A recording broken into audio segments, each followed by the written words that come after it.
this since you're going to be walking around? No, I do not mind. Yeah, I will so put it on. however you want. Oh, it's wireless. Yeah. That's cool. Thank you. Awesome. Yay! Yeah. Dang, only one person? Actually, I'll remove this because it's not windy. Cool, thanks.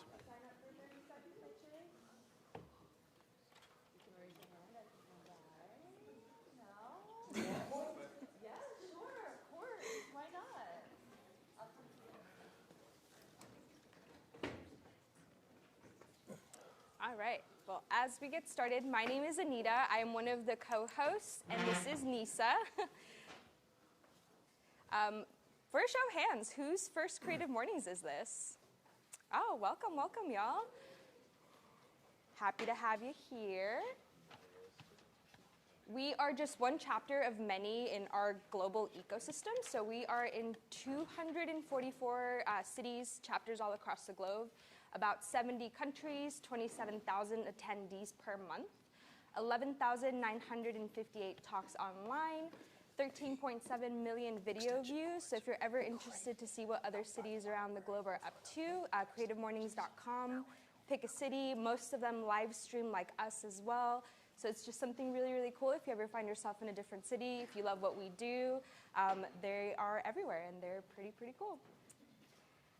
And with that, we have just a few community ground rules, guidelines, whatever you want to call them. Our Creative Mornings Manifesto, if any of y'all that have been to a Creative Mornings before would like to read along with me, I invite you to do so. And also, I tend to talk pretty soft, and I think I'm talking really loud, so if at any point someone of y'all in the back can't hear me, I am looking for you to go like, hey, bump it up a little bit.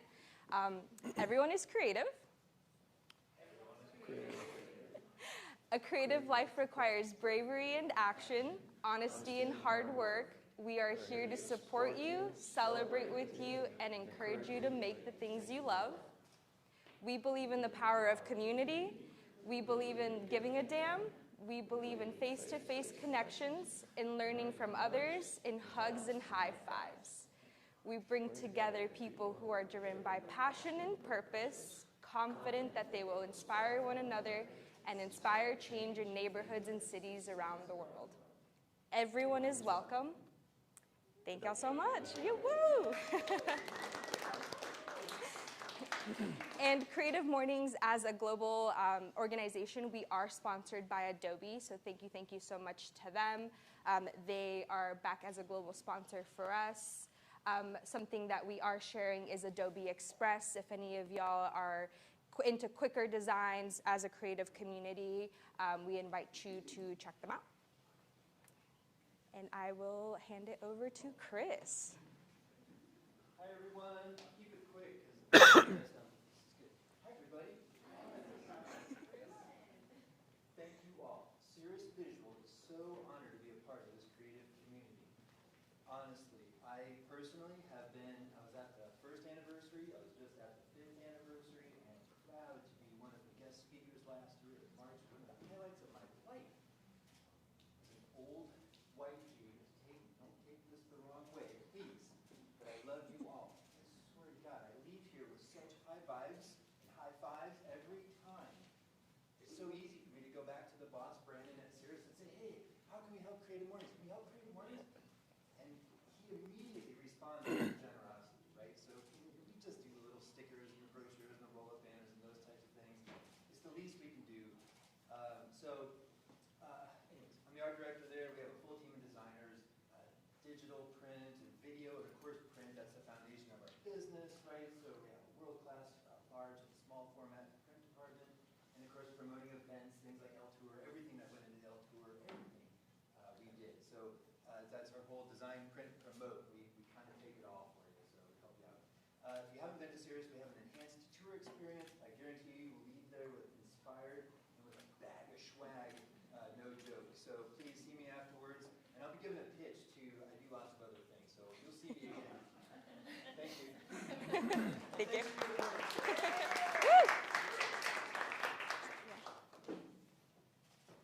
we want to thank our other community partners, Tucson Federal Credit Union, Celestial Photography. Thank you, Nikki. She's over in the corner. Let's give it up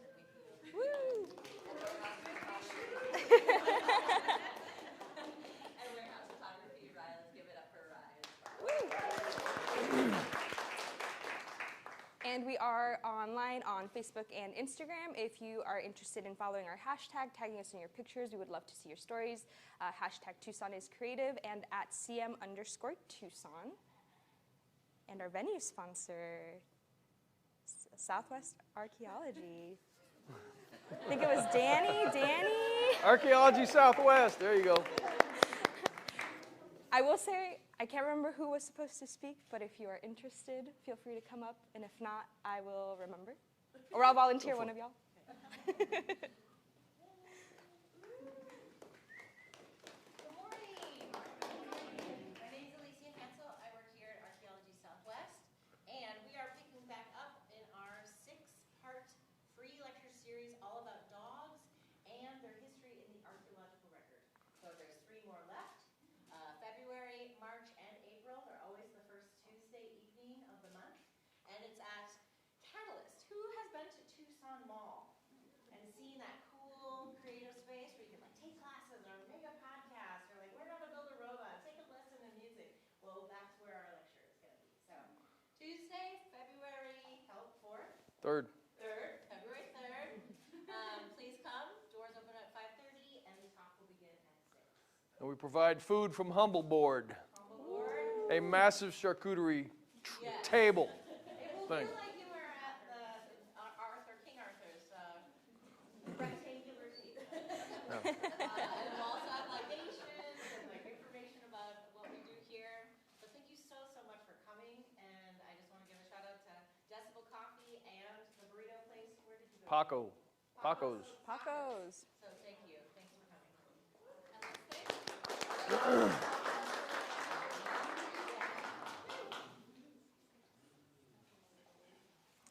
Alrighty. Okay, so I did mess up my order. That's what I thought. Sorry about that, y'all. It's the first event of the year, so I'm getting back into the swing of things. Our theme for this month is Journey. It was chosen by our Muscat chapter in Oman and illustrated by Salim Al-Salami. As we travel through life, everyone you meet is at a different point in their own unique journey. Some of us know where we're going, while other paths are full of twists, turns, and obstacles thrown in our way.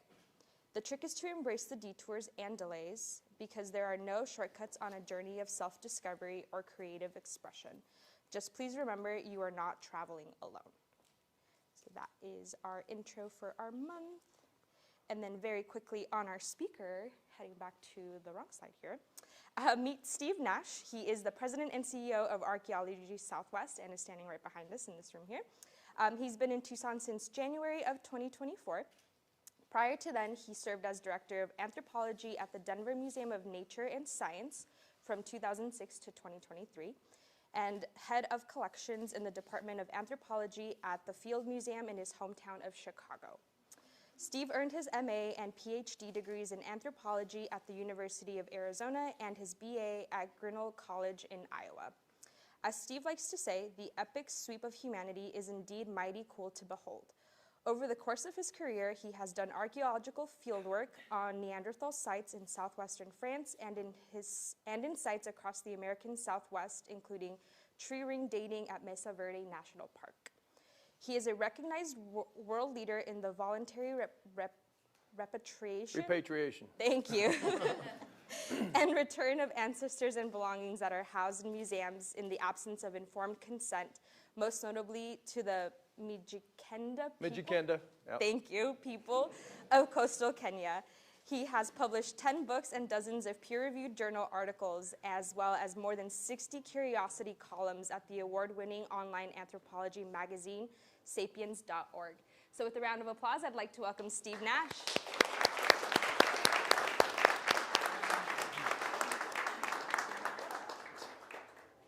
Make that a little bit bigger. Cool. Thank you. All right, gang. Thank you for coming to the historic Bates Mansion, to Archaeology Southwest, and to share with us some of your morning, some of your personal journey in whatever this thing is that we call life. Today, what I want to do, first of all, I should say, I am an invested fan of creative mornings. In Denver, where I worked for 17 years, I gave a Creative Mornings presentation on the theme of mystery back in about 2018, and then after that, we had one curator from the museum giving a lecture each year. My hope is that Nisa and Anita will permit us, Archaeology Southwest, to host you all again here at the Bates Mansion, because the argument that I make is that anthropologists and archaeologists can actually contribute on any one of these themes. So journey is a great one for an archaeologist, I think, and it's not going to be about my personal journey, as I'll get there. But what I'm going to be talking about is our collective human journey. Any specialists out there, cut me some slack on the particulars. I'm trying to make an argument here. I'm not trying to be specific and precise. But we're gonna learn some things about what it means to be a human being, or what I think it means to be a human being. So the presentation today proceeds in 5 acts. I'm going to talk about very briefly talk about my journey. I'm going to talk about feet, because it's a critical thing for all of us. We think about hands and opposable thumbs for human beings. Feet are equally important. So it's not a fetish, it's an emphasis. We're going to look at the human journey through time. We're going to look at human journeys across space, and I'm not talking about space out there. I'm talking about space, land on Earth. I'm going to say it right now, Elon Musk is an idiot. We're never, listen to it now. We're never going to colonize Mars. We're simply not. It's a 9-month journey. We might send a couple of people there, but there's never going to be a self-sustaining population there. Quote me. Quote me. All right? It's not going to happen. All right. So I'm going to be talking about human journeys across this planet. I'm also going to be talking about ancestor journeys, kind of spiritual journeys here, some of the work that I've been involved in, because the work that I've been involved in has harmed people around the world, and I have to say that. It's 2025. It's true, and I'll share why. And then I'm going to talk about this wonderful beast that we call Archaeology Southwest, because this is the context in which we are moving forward as a collective at this institution in Tucson. All right, very quickly, my personal journey. That's my dad, working at the Field Museum in 1966, Mad Men, right? He is an editor. He's wearing a suit. Next time you think you're having a bad day as an editor, go to work in a suit, and we'll see. That is me and my twin brother. The next year, in 1967, at the Field Museum, they did an exhibit on Yoruba twin statues, and that's me and my twin brother, identical twins at the thing. This was an advertisement in the Chicago Sun-Times. 33 years to the day, I got a grant to work on those very statues. So my brother and I reconstructed that photograph in similar plaid shirts, and we got it published without telling our mom, and she opened up a magazine, and boom, there it was. Oh, it was awesome. It was awesome. And notice, old boy's got a cig going at work. Mad Men indeed. All right. Why do I do this? I do this for a variety of reasons, but in 1992, I was teaching anthropology over here at the University of Arizona, and at the start of the semester, I said, what is anthropology? And we got 17-year-old answers on what is anthropology. And at the end of the semester, I said, why do we study anthropology? As 5 points on an extra credit question. And Mark Weaver, a creative writing major, wrote what's going to go on my tombstone. He said, why do we study anthropology? Because the epic sweep of humanity is indeed mighty cool to behold. God damn, that's a good line. I'm not even getting buried. I'm going to get cremated, but that's going on my tombstone somewhere. And I've never seen Mark Weaver again. So if you know Mark, let me know, because I would like to tell him thanks. He did get the 5 points. I got the epitaph. All right, what is a journey? Let's come to some agreement about what is a journey. The Oxford English Dictionary, it's an act of traveling from one place to another. That's the easy part. But what I want you to do today is to consider the details, the nuances, the complexities of a journey. It's a journey through time. But the question is time cyclical or linear? For us, for most of us in Western European capitalist society, it's a linear thing. For lots of people in this world, lots of people, it is a cyclical thing. How does that change your mindset? I ask you to consider that. How does it change it? We love holidays, we love the seasons, we love all of that kind of stuff.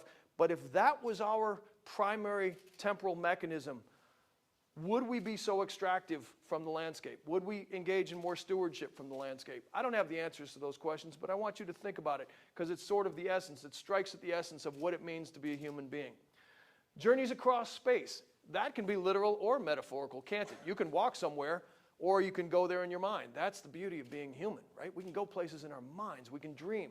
Is it a walkabout or directed, right? What's the difference? Is it a migration or a pilgrimage? What's the difference? There are differences in causation and so on. No answers needed right now. I just want you to ponder that the next time you're walking across town or walking to your garage or whatever it is. Think about what it is that you're actually doing by putting one foot in front of the other. And finally, spiritual journeys. We're all on them in some way, shape, or form. Are they individual? Are they collective? They're all of the above, right? I would posit, however, that there's more to journeys. These epic human journeys transcend time, space, and generations. That's me and my boys at an archaeological site in New Mexico. You can tell I'm an archaeologist because I'm looking down. We don't appreciate the outer landscape. We're looking for the artifacts. My boys are kind of getting there.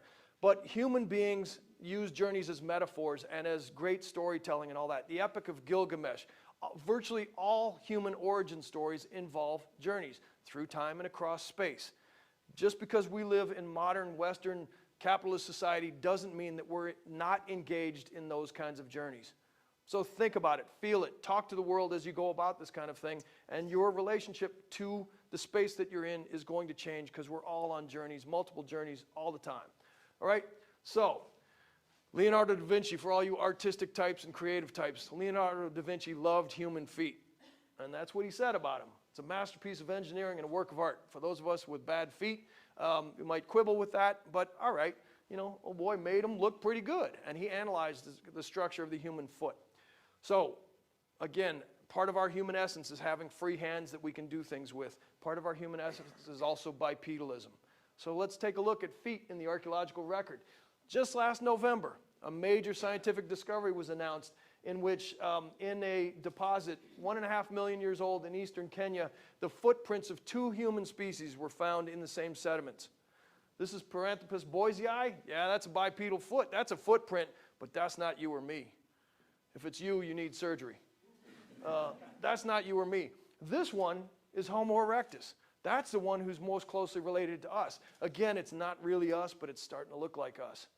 What would it have been like if you're on the plains of Kenya and you're cruising along going about your daily business and all of a sudden here comes another human from a different species going that way? Mind-blowing. Mind-blowing. What do? Nod? Say what's up? Hey, how's it going? Maybe wave? What do? Make love, make war, all of the above. 2 human species on the planet at one time. And it gets even more complicated than that, but I'm going to stop there. How about Tucson and footprints? Some of you all may remember this. 2016, up at what, Sunset Road, Josh? Sunset Road. Human footprints, 2,500-year-old human footprints found out on the landscape by archaeologists. It was huge news around here. Again, it's just footprints. No, it's not just footprints, it's footprints. It's human activity. It's the most mundane thing that we do, walking along, and yet you find it preserved in the archaeological record. How about sandals? Everybody loves shoes, right? We're fixated on shoes. Ancient sandals. These are roughly 1,000 years old, preserved in a cave in New Mexico. There's an astonishing number of well-preserved sandals in caves. Why is that? I don't know. I asked Octavius Seotua of Zuni Pueblo why it's the case that there are so many shoes in caves, and he said it's because shoes connect you to Mother Earth. And caves are a metaphor for the connection to Mother Earth. All right, works for me. But you know what's really cool about these things? These things were made such that the footprints were individualized. So that when Fred went walking this way through the landscape, and then Charlie and Miranda went that way, they could walk through the landscape and they see, oh, Miranda went that way. All right, I'm going to go catch up to her. They were tracking devices. They were identity pieces in shoes 1,000 years ago. God's honest truth. All right, that's feet. Artistic types, Magritte, surrealism. This talk is going to get surreal, so I love to put this one up there because it's Magritte's, I forgot the name of it. What's the name of this one? Time something? Something about time. Time arrested. I think time arrested, something like that. A clock with a locomotive coming through the fireplace. I don't know what it means. That's the point. We've got to be thinking. All right, here's where we're going to go off into a metaphorical and educational tool on this. I want to talk about human evolution on a single calendar year, starting with Australopithecus, an ancient human species, bipedal. They walked around on 2 legs. They didn't use tools so far as we know, or at least the tools aren't preserved. At 4 million years ago, right? They're 4 million years ago. We can't conceive of what 4 million means. So I'm going to put human evolution on a calendar year. So these guys show up on January 1st at midnight. You've just drank the champagne, right? That's the start of the year. And as we go through this for the next couple of slides, we're going to be going through human evolution, biological and technical, on the span of a calendar year, because what I want you to realize is how ridiculously recent anything we consider normal really is, like cell phones. Ridiculously recent. Now, for those of you who don't do numbers, I'm going to do this spatially as well. So over here, right by Nisa, is 4 million years ago, right? This is on our line. And then over here, past Miguel, that wall is today. So as I do the calendar here, I'm going to be walking this way, and it's all going to be to scale. Again, specialists, cut me some slack. I'm trying to make a point. All right, Australopithecus is out on the landscape 4 million years ago, walking around doing their primate thing. We don't have any evidence that they were making stone tools. But at about 3 million years ago, we start seeing these. This is your Swiss Army knife, folks. This is your 7-Eleven. This is your Amazon if you're an Australopithecus 3 million years ago. Pass them around, be careful. They can be sharp, but they're there. Here's another flake. We can start it back over here. All right, so we're cruising through time. I'm walking through time this way. When do formalized stone tools actually come up with technology that actually looks like something that's structured? That's here. That's a hand axe. This is the same time of those footprints that I showed you, 1.5 million years ago. What's the difference between this and that? Pattern, my friends. That's it. This is known as a hand axe, an Acheulean hand axe. It's kind of a bad name for it because you think axe, you think, oh, I'm going to chop something. You do that and you're going to really mess up your hand, right? You have to have this. You have to do something to protect your hand. But it's also a source of raw material, isn't it? You need another sharp knife? Whack! Here comes a flake. That's your cutting tool, not this. By the way, Alan Denoyer is over there. He's our experimental archaeologist. When Armageddon hits, call him, because he's saving all of us with this stuff. Acheulean hand axe. That happens here by scale. Okay, what's next? Fire, controlled fire, cooking, and all that. By our best guess, shows up at about 500,000 years ago, all the way here. So the vast majority of evolution that leads to us, to our sophistication, to our coolness, doesn't show up until here, November 16th. 6 weeks left in that calendar year. It gets weirder, folks, I'm saying. Modern Homo sapiens, we show up roughly 90,000 years ago. Again, don't pay too much attention to the numbers, but that's over here. What's next? Agriculture. The stuff that leads to corn, beans, and squash being what we do is over here. What's next? The earliest cities, 5,000 years ago. How about ceramics? Pottery. That's here. That's here, folks. My shoulder is almost touching the end of the year. Let's pass these around if you all want to see ceramics. That's the livelihood of us archaeologists. The year 2000 is right here. The next thing, the iPhone comes out, June 29th, 2007. That's a minute and a half after midnight over here. That's not even the width of a cockroach over here. And then today, January 17th, 2025, is 3 minutes after midnight in that calendar year.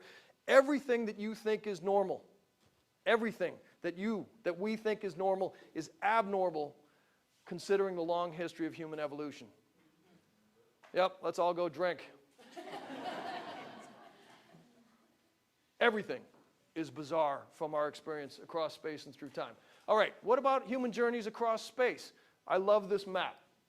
This map is about our species, modern Homo sapiens sapiens. We evolved apparently around 200,000 years ago in East Africa, okay? Each one of these arrows is a different migration, a different pilgrimage. Probably not pilgrimages in the way that we would look at it, but this is people going out around the globe. So modern Homo sapiens sapiens, us, end up in Israel in the Levant about 50,000 years ago. We end up in Europe 45,000 years ago, but that's where the classic Neanderthals were. Again, you're going about your daily business and all of a sudden you come around the corner and there's a Neanderthal standing there? Woo. What does that mean? I don't know. But they coexisted for tens of thousands of years in the Levant, in Israel. It's absolutely amazing. Apparently peaceful coexistence between Neanderthals and fully modern humans for 50,000 years. There's lessons there that we should be listening to, aren't there? All right, what else? Come down here. Look at this.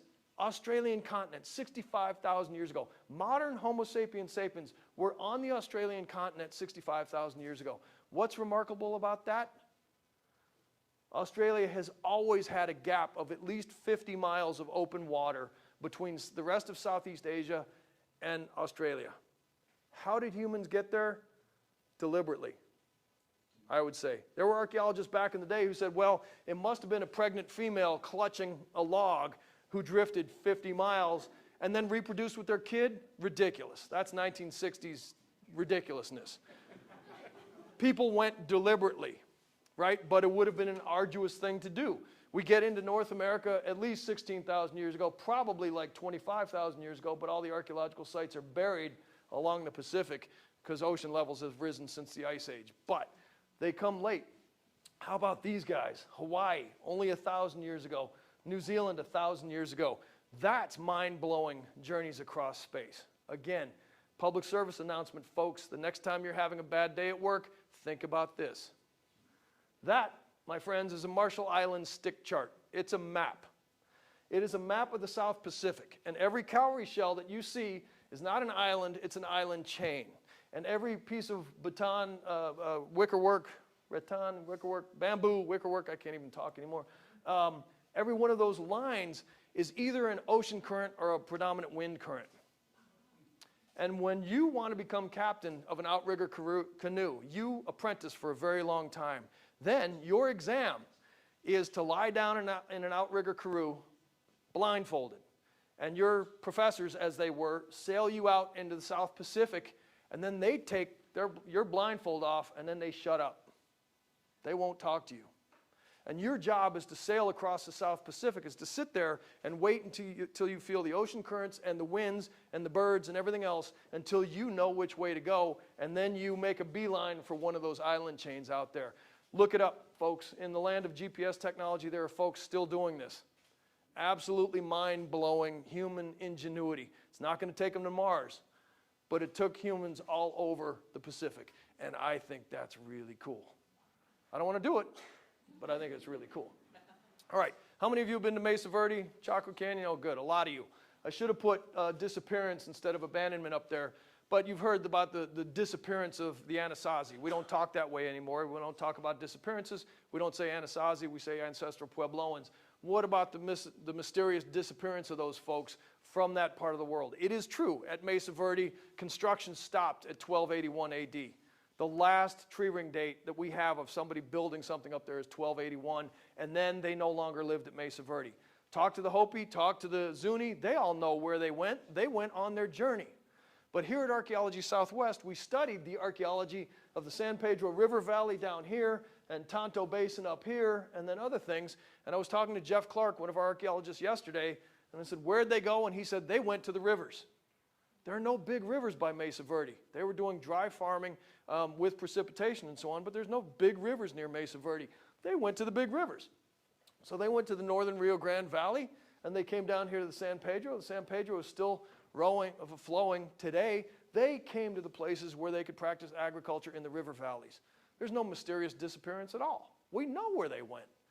But we archaeologists didn't ask the indigenous folks for a century, right? We just went on about our business doing science with a capital S, and I'll get to that in a minute. All right, spiritual ancestor journeys. As I mentioned, my start was at the Field Museum. I didn't start working there in 1924, but that is undeniably one of the world's fantastic colonial Greco-Roman temples to knowledge. Its start was with the Columbian Exposition in 1893. Now, the only way in the 1890s really to learn about the rest of the world was to go get it and bring it back. Couldn't Google things in 1892, right? And so there was people that went all over the world and brought things back to Chicago to this gigantic World's Fair, which gave you all Cracker Jack, it gave you all Aunt Jemima pancake mix, it gave you all other kinds of products that we know and love today. It also created the Field Museum. It is a colonial enterprise, and it did harm. Some of their collecting techniques were bad. But I got to be head of collections there in anthropology, responsible for all this wonderful stuff from all over the world. This is at the Denver Museum of Nature and Science. I'm not sure, these are at a burial that we did in Crestone, Colorado. It's not indigenous folk, these are non-indigenous folk. So, but the people that ended up in the collections, the anthropology collections at the Denver Museum of Nature and Science never provided informed consent to be there. And you and I can go and donate our bodies to science if we want to, but you have to provide informed consent and you sign. These folks never got to do that. They didn't have any scientific potential. So we did what we called the Bad Bar Joke Conference, and this is real. We got a rabbi, a priest, an imam, an agnostic, an atheist, a physical anthropologist, an archaeologist, an attorney, and some jamoke from off the street. And we bought them lunch and said, hey, what should we do with people that are in a museum collection that never were able to provide informed consent to be there? And we decided to rebury them in a natural burial plot in Crestone, Colorado. And that's what we did. We did it. It was one of the coolest things I've ever done under difficult circumstances, but we did it.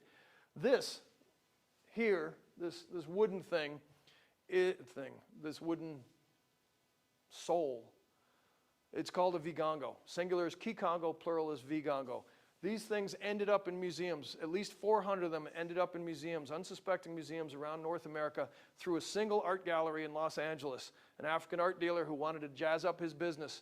So he started paying destitute young men, probably, $7 to cut one of these things down, and then they get shipped all the way to Los Angeles, and then they were sold to Hollywood dignitaries and actors and producers and so on, who then gave them to museums for tax purposes. So the ones, there were 30 of these things at the Denver Museum of Nature and Science, given to us by Gene Hackman and Art Linson. Art Linson was the producer of Fast Times at Ridgemont High. You can't make this stuff up, folks. But those are souls. Those are the physical embodiment of the dead person's soul. The Mijikenda, these are the Mijikenda elders. When an elder dies, they save up their money and they carve one of these kikongo out of termite-resistant hardwood, and they put it up on the landscape, and it's meant to decay there in place, just like a totem pole on the Northwest coast. And the art gallery dealer cut them down and shipped them halfway around the world. And then they go to unsuspecting museums who get starry-eyed when Gene Hackman wants to pay attention to your museum, right? But these are souls. Those guys believe that that's their uncle. And so we decided to repatriate them. And it took a really long time. I'm not going to go into the details, but in 2019, Dr. Jimby Katana here and I and Dr. Ph.D. Kira from the National Museum of Kenya returned 30 vigango to the Mijikenda. And then in 2023, we returned 90 more. There's still 300 left in museums. There's probably more in private collections. But with luck, Jimby and Purity are going to be in the States in May for a conference in Los Angeles. My hope is that we're going to bring them here to the Bates Mansion so we can tell the story of the repatriation of those vigango. Undeniable, museums should not be curating souls. Full stop. And if we do, we've got to do it for everybody, or make sure that the curators are donating the souls of themselves and their loved ones in the absence of informed consent. Because if we don't, we've got a word for it. It's called discrimination. We don't want to do that, right? And then, Here, very quickly, did an excavation of a threatened great kiva up in near Reserve, New Mexico. Did it with the Zuni. We reburied the objects in that site with the Zuni because that's what they wanted. They wanted to get those objects back into their journey. Really cool. Scientifically, it's no cost to us. The artifacts have been analyzed. We're going to publish it. It's all good. But the descendants of those folks wanted them reburied. Who am I to say no? In fact, I said, yes, let's go and do it. All right, Archaeology Southwest, the entity that's in here that owns Bates Mansion. You all can read faster than I can talk, presumably. There you go. This is part of our mission statement.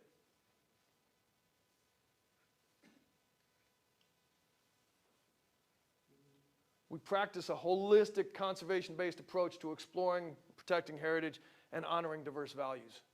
It's about as progressive a mission statement as I can come up with. It's awesome. We compile archaeological information, make it accessible, understandable, share it, blah, blah, blah.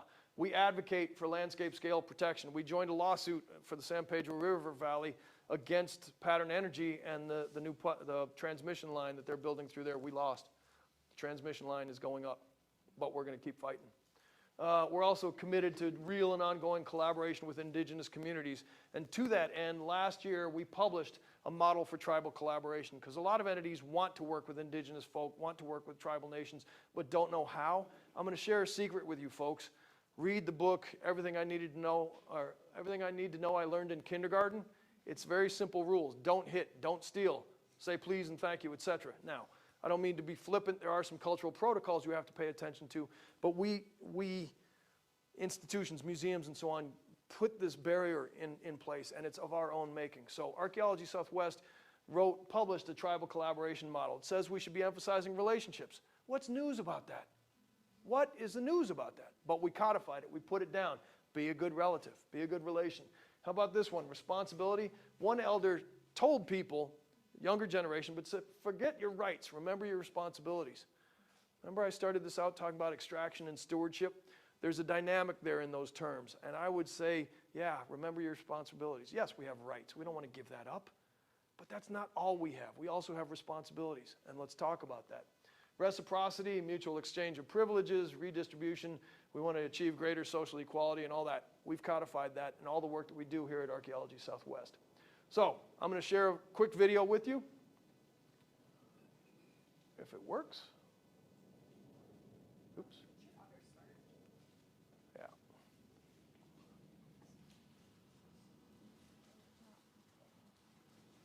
It worked earlier. There we go.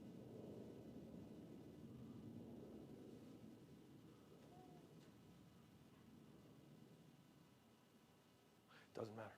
Doesn't matter. So one of the things that I did, that is a video about Archaeology Southwest and what we do. It's narrated by any NPR listeners in here from back in the day? Remember the name Corey Flintoff? Yeah, Corey Flintoff and I became friends when I was doing a project in Russia. And he came to Tucson, he came to the Bates Mansion, and he went out to the San Pedro Valley with us, and he went out to the Great Bend of the Gila, and he narrated this video. Kate Sarther, who is our VP of Communications and Outreach here, is a night owl, which is why she's not here this morning. She wrote the script to this, and Corey and his wife and Kate and I were over at the Lodge on the Desert, and Kate she's the best at her business, but she kind of hands this script over to Corey Flintoff when we're having dinner, and he looks at it for a little while, and you can see his journalistic radio presence mind going, and this was awesome. He starts reading it like he's on an NPR show, and Kate just starts shaking. I mean, she was so excited. But one of the cool things about Corey Flintoff, hey Corey, if you're watching, one of the cool things about him, he's got his start in radio in Bethel, Alaska, when the radio station advertised that they needed a position filled. And he applied, and the only criterion was not a deep baritone voice. It wasn't a presence. It wasn't any of that. It was that you had to be able to pronounce the local indigenous names properly, and he could do it. Folks, he's one of us. This human journey creates a big, wide envelope so we can all give each other hugs and high fives. Thank you all so much for your time.